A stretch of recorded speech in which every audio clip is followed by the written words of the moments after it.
So your mother led you in the sinner's prayer when you were 6 years old. That's nice. So the Sunday school teacher told you to ask Jesus into your heart when you were 9. It's okay.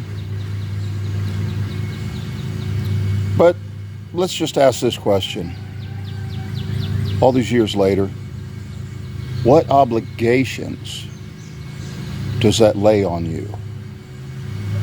How does that steer? How does that direct your decisions in your entire life?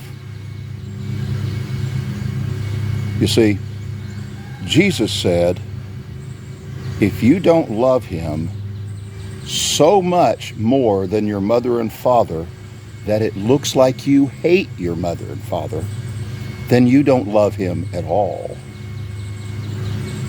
Dietrich Bonhoeffer talked about how belief and obedience cannot be divorced from each other. So if you don't believe, it's because you don't want to obey. And if you have a problem obeying, it's because you really don't believe. They're kind of the same thing.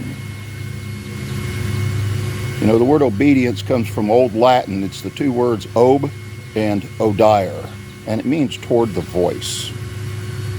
It means that you got your ear pricked up and you're ready to go do whatever the master says, and you're always keen and ready. It's not that you've done it, it's that you're always in the posture, ready to go do whatever the master tells you to do.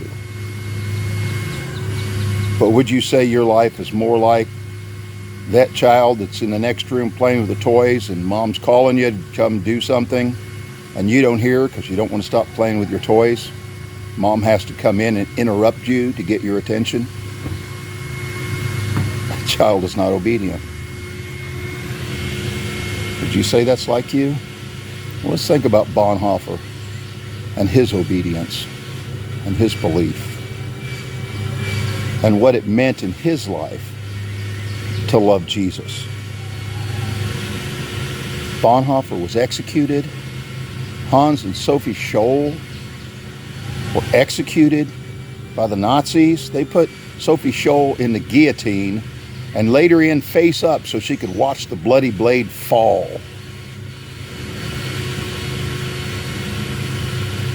You say you love Jesus.